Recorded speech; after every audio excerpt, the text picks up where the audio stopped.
والصلاة والسلام على رسوله سيد الإنس والجان وعلى آله وأصحابه ذوي الخير والإحسان أما بعد فأعوذ بالله من الشيطان الرجيم بسم الله الرحمن الرحيم لقد كان لكم في رسول الله أسوة حسنة لمن كان يرجو الله واليوم الآخر صدق الله مولانا العظيم۔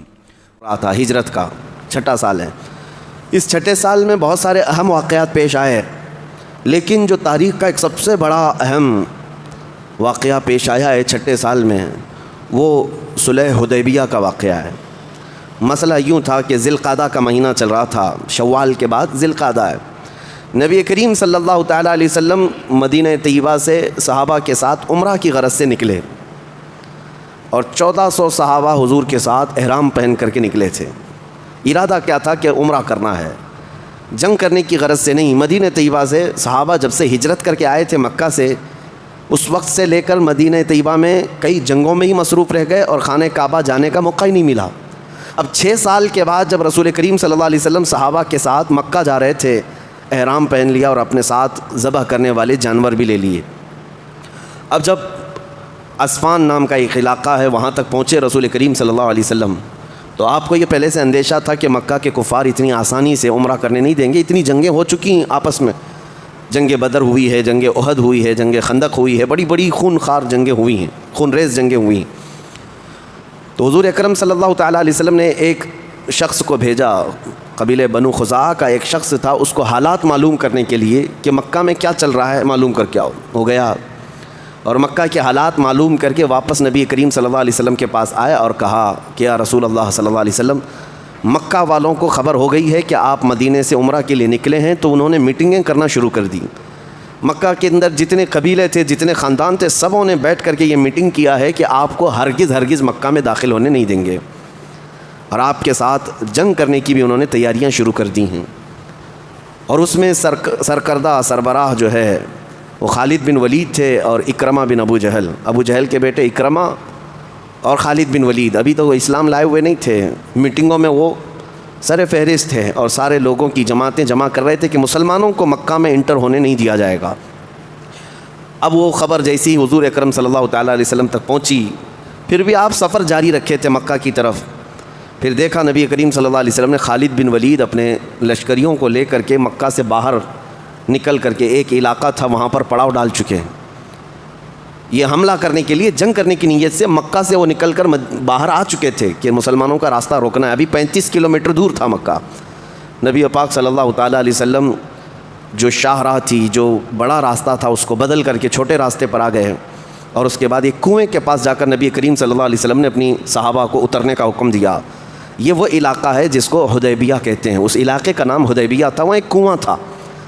اب جیسے ہی اترے، 1400 صحابہ ہیں، پانی تھوڑا سا اس کنویں میں تھا، چند صحابہ نے پانی کیا لیا، وہ کنواں ہی سوکھ گیا۔ اور یہ گرمیوں کے دن تھے۔ نبی پاک صلی اللہ تعالیٰ علیہ وسلم کے پاس اب صحابہ اپنی شکایتیں لے کر کے آنے لگے کہ ہمارے جانور بھی بھوکے پیاسے اور ہم سب کو بھی پانی میسر نہیں، اور سامنے کفار مکہ کی فوجیں حملہ کرنے کے لیے کھڑی ہیں، اب کیا کیا جائے؟ اور سب کے حال جسموں پر احرام ہے، احرام کی حالت میں تو جو مارنا بھی جائز نہیں، چونٹی مارنا بھی جائز نہیں، اب جنگ کہاں کریں گے، احرام کی حالت میں ہیں۔ نبی پاک صلی اللہ تعالیٰ علیہ وسلم حدیبیہ کے موقع پر صحابہ میں سے ایک صحابی سے کہتے ہیں تمہارے پاس برتن ہے تو لاؤ۔ وہ برتن لے کر کے آئے۔ اللہ کے نبی صلی اللہ تعالیٰ علیہ وسلم نے اپنا ہاتھ اس میں رکھا، اور حضور صلی اللہ تعالیٰ علیہ وسلم نے جیسی برتن میں ہاتھ رکھا، ہر انگلی کے بیچ سے پانی کے چشمے جاری ہو گئے۔ انگلیاں ہیں فیض پر، ٹوٹے ہیں پیاسے جھوم کر، ندیاں پنجاب رحمت کی ہیں جاری، واہ واہ کیا ہی ذوق افزا شفاعت ہے تمہاری، واہ واہ قرض لیتی ہے گناہ پرہیزگاری، واہ واہ۔ نبی کریم صلی اللہ تعالیٰ علیہ وسلم کی انگلیوں سے پانی جاری ہونے کا جو معجزہ ہے وہ حدیبیہ کے موقع پر پیش آیا تھا۔ صحابہ کہتے ہیں ہم سبوں نے پیٹ بھر کر پانی پیا، جانوروں کو پانی پلایا، اور اپنے اپنے مشکیزے پانی سے بھر لیے، لیکن وہ پانی جوں کا توں جاری ہی رہا۔ پھر اس کے بعد حضور صلی اللہ علیہ وسلم نے اپنا دست مبارک اٹھا لیا۔ صحابہ کہتے ہیں ہم تو اس دن 1400 تھے، اگر 5000 بھی ہوتے تو کسی کو پانی کم نہ ہوتا، اتنا پانی نبی پاک صلی اللہ تعالیٰ علیہ وسلم کی انگلیوں سے، انگشت رسول سے جاری ہوا۔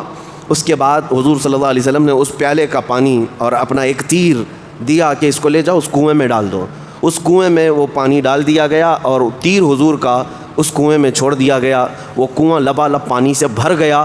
اس وقت جو بھرا تھا میں اپنی آنکھوں سے آج بھی دیکھا ہوں، اس کنویں میں آج بھی پانی موجود ہے۔ یہ اور بات ہے کہ ابھی چند سال پہلے 4-5 سال پہلے سعودیوں نے اس علاقے کو ایک کمپنی کو رینٹ پر جگہ دے دی، تو اس کمپنی نے پورے کنویں کا احاطہ کر لیا۔ وہ کمپنی کے اندر آ جاتا ہے کنواں، لیکن ابھی بھی کنواں ختم نہیں کیا گیا ہے، وہی پرانی صورت میں کنواں آج بھی موجود ہے۔ ہم گئے ہیں لیکن اس میں دیکھا کہ آج بھی کنواں پانی سے بھرا ہوا ہے اور میٹھا، لہٰذا نہایت ہی شیریں اور میٹھا پانی اس میں موجود ہے۔ یہ معجزہ میرے آقا صلی اللہ تعالیٰ علیہ وسلم کا وہاں پیش آیا۔ اب یہ حدیبیہ کے موقع پر صحابہ اکرام رضوان اللہ تعالیٰ علیہ مجمعین کہتے ہیں نبی کریم صلی اللہ تعالیٰ علیہ وسلم نے اب یہ دیکھا کہ جنگ کی غرض سے ہم آئے نہیں ہیں، لہٰذا بہتر یہ ہے کہ صلح کر لی جائے۔ یہ کفار مکہ جنگ کرنا چاہ رہے ہیں، لڑنا چاہ رہے ہیں، مناسب نہیں ہے۔ اور جبکہ ذوالقعدہ یا حرمت والا مہینہ چل رہا تھا، جنگ جس میں حرام بھی ہے، حضور صلی اللہ علیہ وسلم نے حضرت عمر کو منتخب کیا کہ صلح کے لیے مکہ جا کر بات کریں۔ حضرت عمر کو بلایا، کہا کہ جاؤ ان لوگوں سے کہہ دو کہ ہم جنگ کرنے کے لیے نہیں آئے، ہم صلح کرنا چاہتے ہیں۔ حضرت عمر فاروق رضی اللہ تعالیٰ عنہ نے معذرت کر لی، کہا یا رسول اللہ صلی اللہ علیہ وسلم میں جاؤں گا، میرے سخت ترین دشمن ہیں یہ مکہ والے ہیں، اور مجھ سے اگر سخت جملے نکلیں گے تو یہ میری جان پر حملہ کریں گے اور یہ مجھ سے برداشت نہیں ہو سکے گا، میں وہاں پر لڑ پڑوں گا۔ تو حضور صلی اللہ تعالیٰ علیہ وسلم نے ان کی معذرت کے بعد حضرت عثمان غنی کو بلایا۔ حضرت عثمان غنی اس وقت بھی مکہ والوں کے نظر میں معزز تھے، ان کا خاندان بھی شریف اور وہ لوگوں میں عزت والے تھے مکہ میں، تو حضرت عثمان کو بھیجا گیا مکہ، جاؤ صلح کے لیے بات کرو۔ حضرت عثمان غنی احرام کی حالت میں مکہ مکرمہ آئے، وہاں پر لوگوں میں جو بات چیت چل رہی تھی، جو بڑے بڑے سردار تھے، ان کے پاس جا کر حضرت عثمان غنی نے کہا کہ محمد رسول اللہ صلی اللہ علیہ وسلم کی طرف سے میں قاصد ہوں اور صلح کا پیغام لے کر کے آیا ہوں۔ تو اس میں ابو سفیان اور بھی دیگر بڑے بڑے وہاں پر جو سردار تھے موجود تھے، سبوں نے سنا۔ اس کے بعد کہا اے عثمان، ہم آپ کی قدر کرتے ہیں، بات یہ ہے کہ آپ صلح کا پیغام لے کر کے آئے ہیں، پرانے معاملات کی وجہ سے آج ہم آپ کو آپ کے احرام کی وجہ سے مکہ میں داخل ہونے کی اجازت تو دے چکے، اور آپ کو خانہ کعبہ کا طواف کرنے کی بھی اجازت ہے، آپ اپنا عمرہ کر لیں، صحیح کر لیں اور واپس جائیں، لیکن ہم محمد صلی اللہ علیہ وسلم کو ہرگز مکہ میں داخل ہونے نہیں دیں گے۔ حضرت عثمان غنی کہتے ہیں اگر میرے جسم پر یہ احرام قیامت تک بھی رہے، میں بغیر رسول اللہ کے عمرہ ہرگز نہیں کروں گا، رسول اللہ کے بغیر میں عمرہ نہیں کروں۔ وہ حرم شریف تک پہنچ کر کے حضرت عثمان غنی خانہ کعبہ کا طواف نہیں کیا، کہا کہ مجھے منظور ہے، میں یہ احرام کی حالت میں رہوں گا۔ جبکہ مکہ مکرمہ پہنچ جانے کے بعد کعبہ سامنے ہے، صفا مروہ قریب ہے، صرف 7 چکر کعبے کے لگاتے اور 7 چکر صفا مروہ کی صحیح کرتے، ان کا احرام ہو جاتا، اتر جاتا، عمرہ ہو جاتا، لیکن حضرت عثمان غنی نے نہیں کیا۔ یہ صحابہ کا عشق ہے اور یہ صحابہ کا مسلک ہے، بے ان کے واسطے خدا کچھ عطا کرے، ہاشا غلط یہ ہوس بے بسر کی ہے۔ اسی کو اعلیٰ حضرت نے فرمایا تھا بخدا خدا کا یہی ہے در، نہیں اور کوئی مفر مقر، جو وہاں سے ہو یہیں آ کے ہو، جو یہاں نہیں تو وہاں نہیں۔ نبی کریم صلی اللہ تعالیٰ علیہ وسلم کو چھوڑ کر کے کون سا دین ہے؟ حضرت عثمان غنی جب منع کر دیتے ہیں کہ میں حضور صلی اللہ علیہ وسلم کے بغیر عمرہ نہیں کروں گا، تو مکہ کے جو بڑے بڑے سردار تھے انہوں نے حضرت عثمان غنی کو روک لیا مکہ میں، کہا کہ اب ہم جانے بھی نہیں دیں گے، اب قید کر لیا۔ لیکن یہ قید کرنا ایسا مشہور ہو گیا کہ حدیبیہ کے مقام پر جو 1400 صحابہ حضور کے ساتھ تھے، سبوں میں یہ افواہ پھیلا دی گئی کہ حضرت عثمان غنی کا قتل ہو گیا، مکہ والوں نے ان کو قتل کر دیا۔ اور اس زمانے میں کیا آج کے زمانے میں بھی کسی ایمبیسیڈر کا قتل کرنا، کسی قاصد کا قتل کرنا بہت بڑا گناہ، بہت بڑا جرم سمجھا جاتا ہے۔ اب وہ حضور کے ایمبیسیڈر تھے، ترجمان تھے، قاصد بن کر کے گئے تھے۔ جب یہ قتل کا معاملہ مشہور ہو گیا تو صحابہ اکرام کو حضور صلی اللہ علیہ وسلم نے طلب کیا۔ اب ایک درخت کے نیچے حضور صلی اللہ علیہ وسلم بیٹھتے ہیں اور صحابہ سے اپنے ہاتھ میں ہاتھ دے کر کے بیعت لیتے ہیں۔ یہ بیعت رضوان کہلاتی ہے، جس کا ذکر سورہ فتح 26ویں پارے قرآن میں موجود ہے۔ نبی پاک صلی اللہ علیہ وسلم نے صحابہ سے یہ عہد لیا کہ تم یہ وعدہ کرتے ہو کہ آخری سانس تک تم ہماری وفاداری پر قائم رہو گے، اللہ اور اس کے رسول کی رضا پر ڈٹے رہو گے۔ ہر صحابی نے نبی پاک صلی اللہ علیہ وسلم کے ہاتھ میں ہاتھ دے کر کے بیعت کیا، اور اس بیعت کے بعد اللہ نے قرآن میں آیت نازل فرمائی لقد رضی اللہ عن المؤمنین اذ یبایعونک تحت الشجرہ، اللہ ان مومنوں سے راضی ہو گیا جو درخت کے نیچے اپنے رسول کے ہاتھ میں ہاتھ دے کر بیعت کر رہے تھے۔ اور قرآن میں اللہ فرماتا ہے ان الذین یبایعونک انما یبایعون اللہ، جن لوگوں نے اے رسول آپ کے ہاتھ میں بیعت کیا ہے، حقیقت میں انہوں نے اللہ سے بیعت کیا ہے۔ یہ بیعت کیا ہے؟ بیعت کیا ہے؟ بیع کا مطلب عربی میں بیچ دینا، بیع کا مطلب بیچنا۔ تو جب ایک بندہ اپنے شیخ کے ہاتھ میں ہاتھ دے کر یہ کہتا ہے کہ میں اللہ اور اس کے رسول کے لیے اپنے آپ کو تمہارے حوالے کر دیا، وہ بیچ دیتا ہے، اس کو کہتے ہیں بیعت۔ کس کام کے لیے بیچتا ہے؟ کس کام کے لیے بیچتا ہے؟ اس کا ذکر قرآن پاک میں بھی اللہ نے فرمایا ان اللہ اشتری من المؤمنین انفسهم واموالهم بان لهم الجنہ، بے شک اللہ نے مومنوں سے ان کی جان اور ان کی مال کو خرید لیا، اللہ نے خریدا، مومنوں سے اللہ نے ان کی جان اور ان کے مال کو خرید لیا، اس بدلے میں کہ ان کے جان اور مال کے عوض اللہ ان کو جنت عطا فرمائے گا۔ یہ سودا ہے، یہ بیعت اسی کو کہتے ہیں۔ اسی بیعت کا حصہ آج تک موجود ہے، اس سنت پر آج بھی ہم عمل کرتے ہیں۔ جو ہمارے شیخ ہوتے ہیں یا جو پیر و مرشد ہوتے ہیں کسی سلسلہ حقہ کے، ان کا سلسلہ ثابت ہوتا ہے رسول اللہ صلی اللہ علیہ وسلم تک، تو ہم ان کے ہاتھ میں ہاتھ رکھ کر کے یہی کہتے ہیں کہ ہم عہد کرتے ہیں اللہ اس کے رسول کے فرما بردار رہیں گے اور ہمیشہ ہم وفادار رہیں گے۔ اس عہد کا نام ہی بیعت ہے۔ صحابہ نے بیعت کیا، 1400 صحابہ نے بیعت کیا کہ ہم آخری سانس تک نبی پاک صلی اللہ علیہ وسلم کے وفادار رہیں گے۔ اب بات یہاں آتی ہے کہ حضور صلی اللہ علیہ وسلم نے سب سے بیعت لینے کے بعد پھر یہ کہتے ہیں، دیکھیں مشہور کیا ہوا تھا، ایک بہت اہم نقطہ میں بتاتا ہوں، ایک اہم نقطہ۔ حضرت عثمان وہاں نہیں تھے، حضور صلی اللہ علیہ وسلم نے اپنا بایاں ہاتھ اٹھایا صحابہ اکرام کے سامنے اور اپنا بایاں ہاتھ سیدھے ہاتھ پر رکھا اور فرمایا یہ عثمان کا ہاتھ ہے، میں عثمان کی طرف سے خود اپنے ہاتھ پر بیعت کر رہا ہوں۔ حضور صلی اللہ علیہ وسلم نے فرمایا یہ عثمان کا ہاتھ ہے، اپنا بایاں ہاتھ، کہ وہ یہاں موجود نہیں ہے، ان کی طرف سے میں اپنے سیدھے دائیں ہاتھ پر رکھ کر کے بیعت کر رہا ہوں۔ حضور صلی اللہ علیہ وسلم نے غائبانہ طور پر حضرت عثمان کی طرف سے بیعت کا حکم فرما دیا۔ اب مسئلہ یہ ہے بیعت کس بات پر لی جا رہی تھی؟ بیعت کب لی جا رہی تھی؟ یہ جب افواہ مشہور ہو گئی کہ حضرت عثمان غنی کا قتل ہو گیا، ان کا قتل ہو گیا ہے اور یہاں بیعت حضور لے رہے ہیں۔ اب سب کی بیعت لینے کے بعد پھر حضور کا یہ کہنا کہ یہ عثمان کا ہاتھ ہے اور میں بیعت کر رہا ہوں، معاملات کیسے ہیں آپس میں سمجھ سکتے ہیں آپ؟ ایک جگہ قتل کی افواہ پر سب صحابہ بھڑکے ہوئے ہیں اور دوسری جگہ حضور بیعت بھی لے رہے ہیں اور تیسری مرتبہ حضور اپنا ہاتھ دے کر خود حضرت عثمان کی طرف سے بیعت کر رہے ہیں۔ یہ اس بات کا بین ثبوت ہے کہ نبی پاک صلی اللہ تعالیٰ علیہ وسلم اگرچہ مکہ سے دور ہیں لیکن ان کی نگاہوں سے کوئی معاملہ پوشیدہ نہیں ہے۔ میرے آقا غیب داں نبی یہ جانتے تھے کہ عثمان کا قتل نہیں ہوا ہے، وہ قید ہیں، اسی لیے تو حضور نے ان کے ہاتھ کو اپنا ہاتھ بنا کر بیعت کیا ہے۔ حضور صلی اللہ تعالیٰ علیہ وسلم نے بیعت فرمایا اور اس کے بعد پھر انتظار کرتے رہے کہ دیکھتے ہیں معاملات کیا ہوں گے۔ تو وہاں سے مکہ سے ایک شخص آیا اور وہ حالات کو دیکھ کر کے مکہ والوں کو واپس جا کر کہا مجھے اچھا نہیں لگتا کہ اتنے لوگ احرام کی حالت میں آئے ہیں، جانور ان کے پاس ہیں ذبح کرنے کے اور ان کو ہم اللہ کے گھر سے روک رہے ہیں، ایسا کیسے ہو سکتا ہے؟ تو مکہ کے جو بڑے بڑے سردار تھے وہ میٹنگ میں بیٹھے ہیں، اس میں ایک عمر دراز شخص تھا عروہ بن مسعود ثقفی، وہ اٹھ کر کھڑا ہوا، کہا اے قریش کیا میں تمہارا باپ نہیں ہوں؟ سبوں نے کہا ہاں۔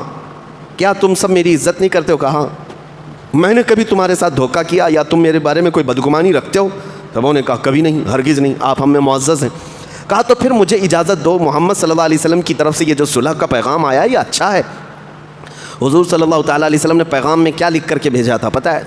حضرت عثمان سے کہا تھا کہ جا کر یہ پیغام دینا کہ ہم جنگ کے لیے نہیں آئے، ہم عمرہ کرنے کے لیے آئے، ہمیں عمرہ کرنے دیا جائے، اور دوسری بات ہم اب آپ کے ساتھ صلح کرنے کا پیغام بھیج رہے ہیں، اور تمہارے بھی حالات ایسے ہیں کہ کئی جنگوں میں تمہارا بہت نقصان ہو چکا ہے، بدر میں، احد میں، خندق میں بہت سارا تمہارا جانی نقصان بھی ہوا، مالی نقصان بھی ہوا ہے، جنگ سے کوئی فائدہ نہیں ہونا ہے، تمہاری بھی بھلائی اسی میں ہے کہ صلح کر لو۔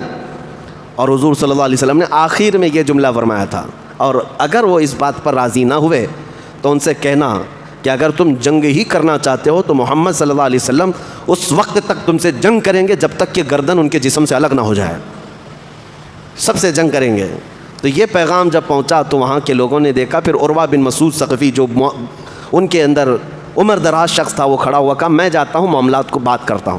وہ آیا حدیبیہ کے موقع پر، جہاں حدیبیہ حضور صلی اللہ تعالیٰ علیہ وسلم کا صحابہ کا پورا لشکر پڑاؤ ڈالا ہوا ہے، وہ سیدھے آ کر نبی کریم صلی اللہ تعالیٰ علیہ وسلم کے ساتھ بات کرنے لگا، اے محمد صلی اللہ علیہ وسلم میں آپ کو بڑا عزت والا جانتا ہوں، آپ کی قدر بھی کرتا ہوں، آپ نے صلح کا پیغام بھیجا بہت اچھا ہے، لیکن کیا آپ دیکھ رہے ہیں آپ نے کہا ہے کہ قریش کے ساتھ آپ جنگ کریں گے اور ان کو ختم کر دیں گے، کیا آج تک تاریخ میں ایسا ہوا ہے کہ کوئی شخص اپنے ہی خاندان کو تباہ کرتا ہو؟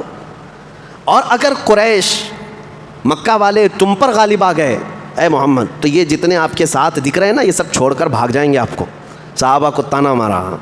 حضرت ابو بکر صدیق وہاں موجود تھے.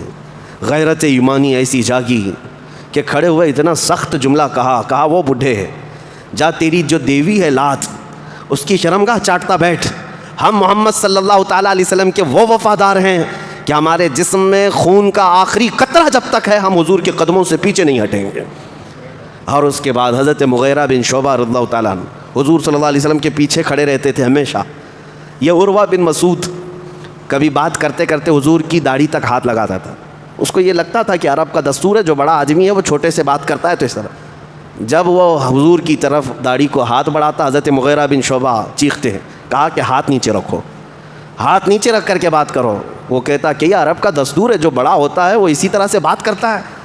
حضرت مغیرہ بن شعبہ نے کہا بڑا ہوتا ہے یا جو دستور ہے وہ تمہارا ہے, جس کے سامنے تم بات کر رہے ہو وہ عام آدمی نہیں وہ اللہ کا رسول ہے, تمہیں تمیز سے رہنا ہوگا. اس کے بعد دوبارہ جب اس نے ہاتھ اٹھایا تو اپنی تلوار اٹھائی حضرت مغیرہ بن شعبہ نے, اور تلوار کی جو ڈھال ہے اس سے ہاتھ کو ایسا مارا کہ بوڑھے کا ہاتھ نیچے آ گیا. کہا کہ اس کے بعد اگر ہاتھ اٹھا تمہارا بات کرنے کے لیے بھی حضور کی طرف تو پھر تمہارے مونڈے سے ہاتھ الگ ہو جائے گا. یہ صحابہ کا جذبہ تھا. وہ نبی کریم صلی اللہ تعالیٰ علیہ وسلم کے متعلق اتنے حساس تھے, اتنے سینسیٹیو ہوتے تھے کہ وہ چھوٹی سی بھی ہلکی سی بھی چیز دوسروں کی طرف سے برداشت نہیں کرتے. اب اس کے بعد عروہ بن مسعود ثقفی بات چیت کر کے واپس مکہ والوں کے پاس آیا. مکہ والوں نے پوچھا چچا جان آپ نے بات کیا, کیا حل نکلا؟ کہا کہ آؤ میں تمہیں بتاتا ہوں. ان سے جنگ کرنا اچھا نہیں ہے, ان سے جنگ مت کرو سب تباہ ہو جاؤ گے. کہا کیوں؟ ان سے جنگ کیوں نہ کریں, کیا ان کے پاس بہت ہتھیار ہیں؟ عروہ بن مسعود نے کہا میں نے دیکھا ہے, کسریٰ کو بھی دیکھا ہے بادشاہ کو, قیصر کو بھی دیکھا ہے, ان کے بڑے بڑے درباروں کو دیکھا ہے, لیکن محمد صلی اللہ علیہ وسلم کے دیوانوں میں جو ان کی عظمت ہے یہ پوری دنیا میں نے کہیں نہیں دیکھا, کہیں نہیں دیکھا ان کے پروانوں کی. کہا کیا ہے؟ کہا کہ جب وہ حضور صلی اللہ علیہ وسلم وضو کرتے ہیں تو یہ سب کے سب اطراف میں جمع ہو جاتے ہیں, اور حضور ادھر کلی کر رہے ہوتے ہیں, صحابہ اپنے ہاتھ آگے کر دیتے ہیں, کوئی اپنا دامن آگے کر دیتا ہے. نبی پاک صلی اللہ علیہ وسلم کے وضو کا ایک قطرہ بھی وہ زمین پر گرنے نہیں دیتے, سب اپنے ہاتھوں میں لیتے ہیں, اپنے کپڑوں میں لیتے ہیں, اپنے چہرے پر مل لیتے ہیں, اپنے جسموں پر لگا لیتے ہیں. ان کے کھکار کے تھوک کو تک وہ صحابہ چھوڑتے نہیں ہیں. عروہ بن مسعود کہتا ہے میں نے ایسی عظمت دنیا میں کسی کی نہیں دیکھی جو پروانے اپنے نبی کے وضو کے پانی کا قطرہ زمین پر گرنے نہیں دیتے, وہ ان کے خون کا قطرہ کب گرنے دے سکتے ہیں؟ لہٰذا وہ اپنی جان دے دیں گے لیکن وہ اس جنگ سے باز نہ آئیں گے. عروہ بن مسعود ثقفی کے یہ جملے تاریخ میں رقم ہیں. یہی ہے میرے عزیزو حفاظت ناموس رسالت. نبی پاک صلی اللہ تعالیٰ علیہ وسلم کی عزت کی حفاظت کا حق صحابہ اکرام سے بہتر کون ادا کر سکتا تھا؟ اب پھر معاملات ایسے ہی بڑھتے چلے گئے. ایک شخص آیا اور اس نے دیکھا اور پھر وہ چلا گیا. پھر ایک شخص آیا سہیل بن عمر نام کا. حضور صلی اللہ علیہ وسلم نے اس کو دیکھتے ہی صحابہ سے کہا سہیل آیا ہے, معاملہ سہل ہو جائے گا. وہ اگرچہ کافروں کی طرف سے. صحابہ اکرام نے کہا حضور نے فرمایا ہے تو اب معاملہ سہل ہونا ہے. وہ شخص آیا اور کہا میں مکہ والوں کی طرف سے نمائندہ ہوں, آئیے چلیے ہم آپس میں بات کرتے ہیں, صلح کی شرطیں لکھتے ہیں, کن کن شرائط پر صلح ہوگی. حضور صلی اللہ علیہ وسلم نے فرمایا چلو. دونوں ڈسکس کرتے رہے.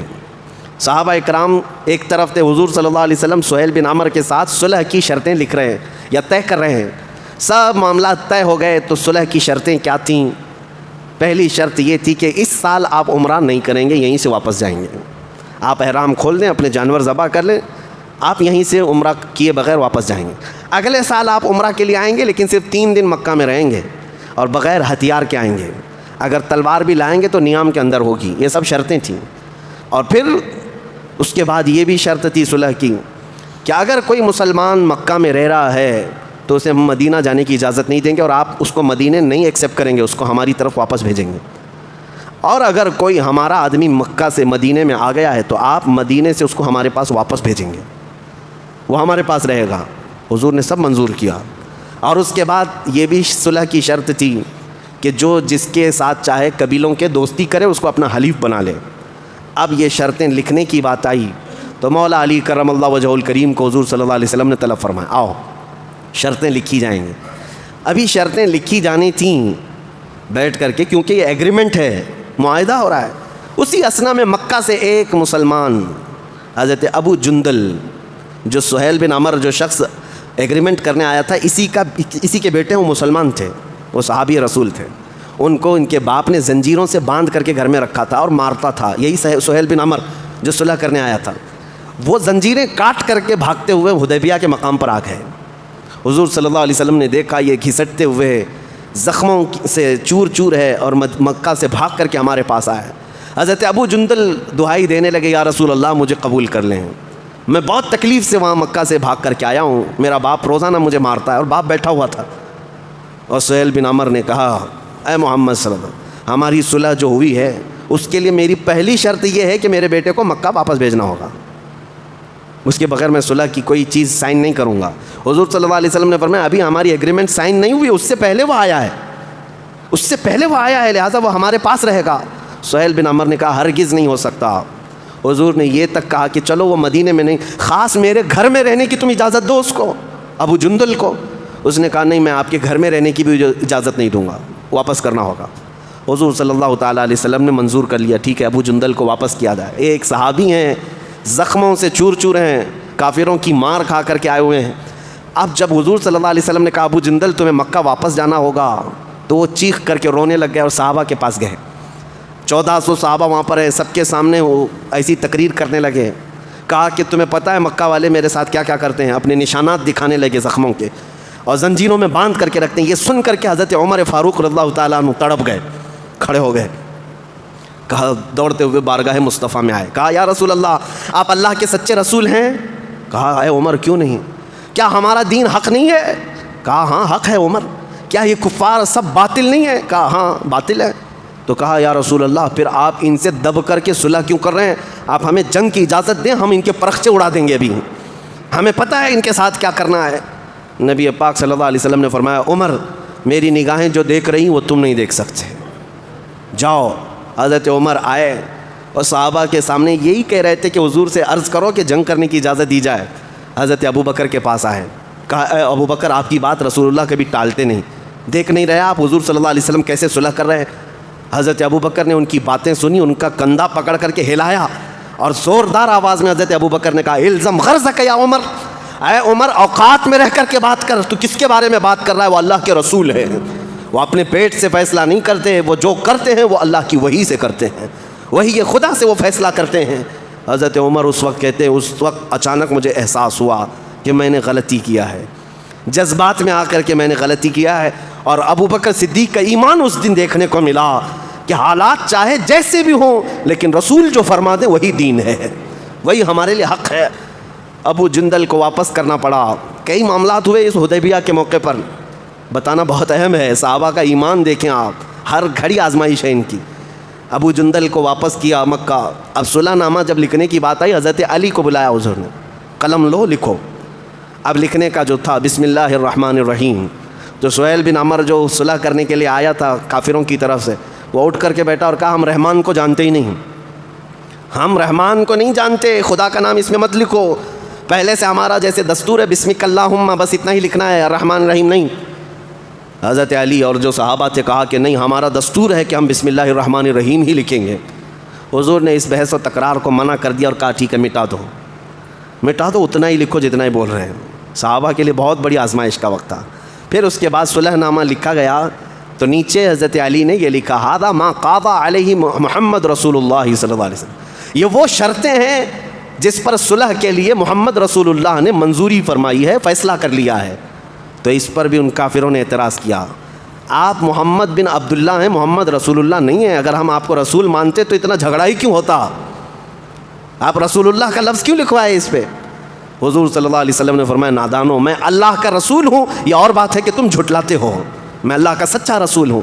انہوں نے کہا ہم نہیں مانتے، یہ لفظ اس میں صلح میں نہیں ہونا چاہیے. ایک ایک پوائنٹ پر پکڑ کر کے وہ امتحان ہے. حضور صلی اللہ علیہ وسلم نے حضرت علی سے کہا علی اس کو بھی مٹا دو، محمد بن عبداللہ لکھو.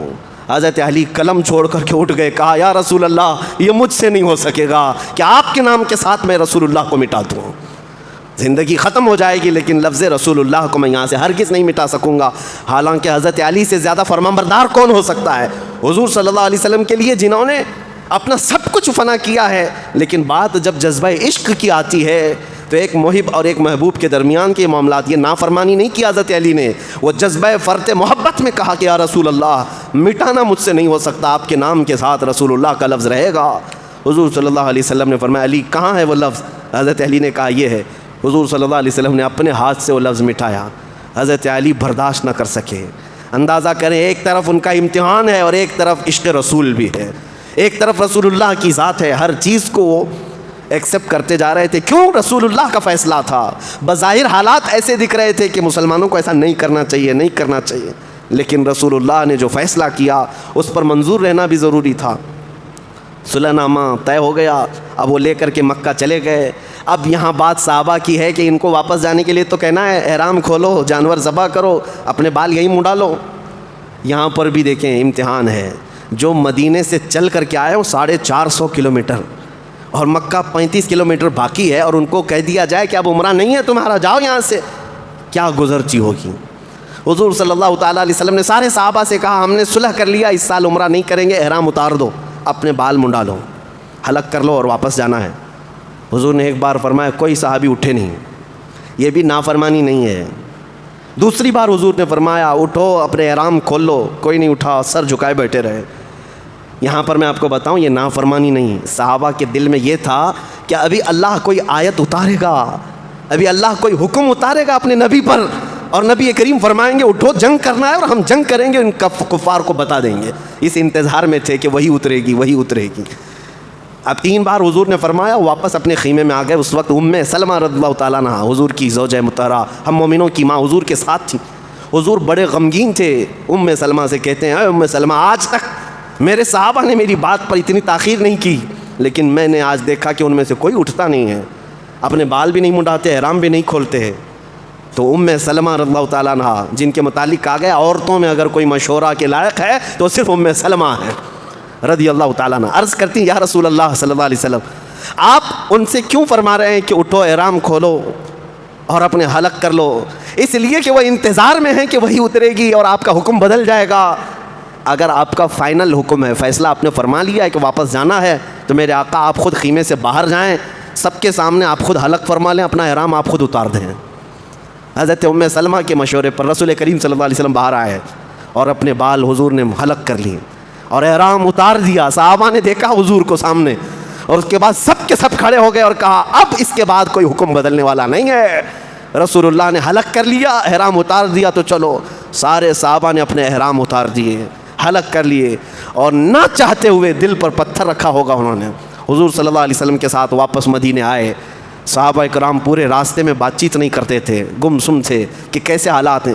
وہ صحابہ جو جنگ بدر میں ان کی گردنیں اڑا چکے تھے، خندق میں ان کے پسینے چھوٹ گئے تھے کافروں کے، وہ صحابہ آج صلح کر کے جا رہے تھے۔ زندگی میں یہ صلح بھی آنا ضروری ہے، ہر معاملہ جنگ سے ہی نہیں حل ہوتا، مذاکرات بھی کوئی چیز ہے، ان معاملات سے بھی حل کیے جاتے ہیں۔ جب مدینے واپس آئے، اب ہوا یہ کہ سب سے پہلے جو مسلمان مکہ سے بھاگ کر کے آئے وہ حضرت ابو بصیر تھے، ایک صحابی تھے۔ وہ آئے حضور صلی اللہ علیہ وسلم کے پاس، کہا مکہ والے بڑی تکلیف دیتے ہیں۔ تو جیسے ہی وہ آئے، مکہ کے 2 لوگ کافر بھاگتے ہوئے ان کے پیچھے آئے کہ ہمارا ایگریمنٹ ہو چکا ہے، جو مسلمان آئے گا اس کو واپس کرنا ہوگا۔ مکہ والوں کا پیغام لے کر کے وہ آئے، حضور سے کہا کہ آپ وعدہ خلافی نہیں کرتے، ایک شخص ہمارے یہاں سے بھاگ کر کے آئے، اس کو واپس کریں۔ حضور صلی اللہ علیہ وسلم نے ابو بصیر سے کہا جاؤ، ہم عہد شکنی والے لوگ نہیں ہیں، ہم وعدے کی وفا کرتے ہیں، تم واپس چلے جاؤ۔ حضرت ابو بصیر روتے گڑ گڑاتے واپس گئے مکہ میں۔ بیچ راستے میں ہوا یہ کہ وہ 2 آئے تھے ایک مقام پر، حضرت ابو بصیر ان کے ساتھ بیٹھ کر کھانا کھا رہے تھے۔ حضرت ابو بصیر نے ان سے کہا کہ تمہاری تلواریں بڑی اچھی ہوتی ہیں، تعریف ہے۔ وہ خوش ہو کر کے اپنی تلوار دیے تو حضرت ابو بصیر نے تلوار اٹھائی اور گردن مار دی، جو پکڑ کر کے مکہ واپس لے جا رہے تھے ان کو قتل کر دیا۔ اور اس کے بعد پھر بھاگتے ہوئے مدینے آئے، کہا کہ یا رسول اللہ آپ نے اپنا وعدہ پورا کیا، کافر آئے تھے ان کے ساتھ آپ نے مجھے واپس بھیج دیا، اب میں ان کا کام تمام کر چکا ہوں اور واپس میں مدینے آیا ہوں، مجھے مدینے رکھ لیں۔ حضور صلی اللہ تعالیٰ علیہ وسلم غضبناک ہوئے، کہا اس شخص نے تو جنگ کو بھڑکا دیا، کاش تمہارے ساتھ کوئی اور ہوتا جو اس معاملے کو ہونے سے روک دیتا۔ حضور صلی اللہ تعالیٰ علیہ وسلم نے کہا کہ معاملات کہیں بڑھ نہ جائیں، ان کے متعلق میں حکم کروں گا۔ تو وہ ڈر گئے کہ اب پھر واپس مجھے مکہ بھیجیں گے حضور۔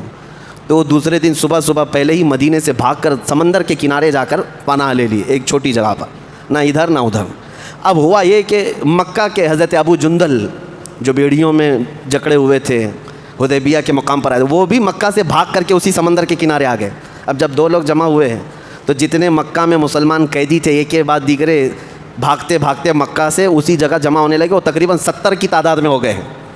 اب وہ سمندر کے کنارے جہاں جا کر کے جمع ہوئے، وہ راستہ ایسا تھا کہ مکہ والے جب بھی ملک شام یا یمن تجارت کرنے کے لیے جائیں گے تو وہیں سے جانا پڑتا۔ اب وہ جاتے کیسے؟ یہ 70 وہ لوگ وہاں پر ڈیرا جمع کر کے بیٹھے ہیں جن کو مکہ والوں نے خوب مارا تھا، قیدی بنایا تھا۔ اب حالات ایسے ہو گئے کہ یہ مکہ والے مجبوراً آئے، ابو سفیان کو سردار بنا کر کے بھیجا کہ جاؤ محمد صلی اللہ علیہ وسلم سے بات کرو کہ ہماری وہ جو ایگریمنٹ تھی اس کو ختم کر دیا جائے، کہ مکہ سے کوئی بھاگ کر کے آئے گا تو اس کو آپ کو واپس کرنا ہے، اب اس کو چینج کر دو کہ جو ہمارے ہاں سے بھاگ کر کے آئے آپ اس کو اپنے ہی پاس رکھو، کہیں اور جانے نہ دو، کیونکہ وہ ہمارا راستہ روکے بیٹھے ہوئے ہیں۔ جب یہ ایگریمنٹ ختم کرنے کی بات آئی نبی پاک صلی اللہ علیہ وسلم کی، تو حضور صلی اللہ تعالیٰ علیہ وسلم کے پاس ابو سفیان یہ بات کرنے کے لیے آیا۔ مدینے میں کوئی ابو سفیان سے بات کرنے والا نہیں۔ یہاں بھی کمال عشق دیکھیں، ابو سفیان کی بیٹی ام حبیبہ رضی اللہ تعالیٰ حضور کی زوجہ ہیں، ام المومنین ہے، باپ کافر ہے، بیٹی حضور کی زوجہ ہے۔ جب ابو سفیان نے سب سے بات کرنے کی کوشش کی، کوئی بات نہیں کر رہا ہے، تو اپنی بیٹی کے گھر آئے، میری بیٹی حضور کی زوجہ ہے۔ ام حبیبہ کے مکان پہ آئے، جیسی آئے بستر لگا ہوا تھا حضور پاک صلی اللہ علیہ وسلم کا، جیسی وہ گھر کے اندر داخل ہوئے ام حبیبہ رضی اللہ تعالیٰ عنہ نے بستر کھینچ لیا، چادر کھینچ لیا، کہا کیا بات ہے، کیوں آئے؟ ابو سفیان نے کہا بیٹی اپنے باپ کے لیے تو یہ چادر نہیں رکھتی؟ ام حبیبہ نے کہا یہ نہایت ہی دنیا کی پاکیزہ چادر ہے، اس پر اللہ کے رسول بیٹھتے ہیں، میں کسی کافر کو اسے بیٹھنے نہیں دے سکتی۔ اپنے باپ کے لیے انہوں نے چادر نہیں رکھی، کھینچ لیا۔ اور اس کے بعد ابو سفیان نے کہا یہاں کہیں دال گلنے والی نہیں ہے، جب میری بیٹی کے گھر بات نہیں ہو سکتی تو دوسروں کے یہاں کیا ہو سکتی ہے۔ واپس چلے گئے، اور اس کے بعد یہ ایگریمنٹ جو تھی وہ ختم ہو گئی۔ 1 سال نہیں گزرا تھا کہ رسول اللہ صلی اللہ علیہ وسلم 10,000 صحابہ کو لے کر دوسرے سال مکہ کے لیے روانہ ہوتے ہیں۔ یہ رمضان کا مہینہ تھا، عمرہ کی غرض سے نکلے رسول کریم صلی اللہ علیہ وسلم۔ اب حالات مکہ کے ایسے بدل گئے تھے کہ سب میں آپس میں اختلاف، لڑائیاں، قبیلے آپس میں دور ہو چکے تھے، اب کسی کے پاس لڑنے کی طاقت ہی نہیں تھی۔ نبی پاک صلی اللہ تعالیٰ علیہ وسلم جب مکہ میں داخل ہو رہے تھے، اس شان سے داخل ہو رہے تھے کہ قرآن کی آیت جو ہے انا فتحنا لک فتحا مبینا، اے محبوب ہم نے آپ کو روشن فتح عطا فرمائی ہے۔ حضور بغیر جنگ و جدال اور قتل و قتال کے مکہ میں داخل ہوئے، 20 رمضان کا دن تھا۔ حضور آتے ہیں مکہ مکرمہ میں، سیدھے خانہ کعبہ کے اندر موجود سارے بتوں کا صفایا کیا، اور بلال حبشی کو کعبے پر چڑھا کر پہلی اذان وہاں سے دی گئی ہے۔ یہ مکہ فتح ہوا، اس وقت حضور صلی اللہ علیہ وسلم سے ڈرے ڈرے بھاگ رہے تھے کافر، جتنے دنوں تک جنگ کرتے تھے، لڑتے تھے، آج حضور کے بارے میں قیدی، حضور کے پاس قیدی بن کر آئے تھے۔ اور صحابہ نعرہ کیا لگا رہے تھے؟ الیوم یوم الملحمہ، الیوم یوم الملحمہ، آج تو گوشت کے چھتڑے اڑانے کا دن ہے، آج تو گوشت کے ٹکڑے اڑانے کا دن ہے، ماریں گے اتنے کہ ٹکڑے ٹکڑے ہو جائیں گے۔ صحابہ جوش میں یہ نعرہ لگا رہے تھے۔ رسول کریم صلی اللہ تعالیٰ علیہ وسلم نے سارے قیدیوں کو جمع کیا، اور اس کے بعد صحابہ کا یہ نعرہ بدل دیا، الیوم یوم الملحمہ، آج گوشت کے ٹکڑے اڑانے کا دن ہے۔ حضور نے بدل کر کہا نہیں، الیوم یوم الرحمہ، آج کا دن رحم کرنے کا دن ہے۔ اذهبوا انتم الطلقاء، جتنے قیدی ہو کر کے آئے وہ جاؤ، سب کے سب تم آزاد ہو، سب کے سب تم آزاد ہو، سب کو آزاد کیا۔ فتح مکہ کا مکمل خلاصہ یہاں کیا کیا معاملات ہوئے انشاءاللہ اگلی سیرت کے درس میں عرض کیا جائے گا۔ یہ 6 ہجری کا ایک واقعہ میں نے پیش کیا ہے، سال بھر اور بھی مختلف واقعات پیش آئے، انشاءاللہ اس سلسلہ سیرت میں زندگی باقی رہی تو پیش کیا جائے گا۔ دعا ہے مولا رب العزت تیرے حبیب کے جلووں میں زندگی عطا فرما، اور تیرے رسول کے قدموں میں موت عطا فرما۔ وآخر دعوانا ان الحمد للہ رب العالمین۔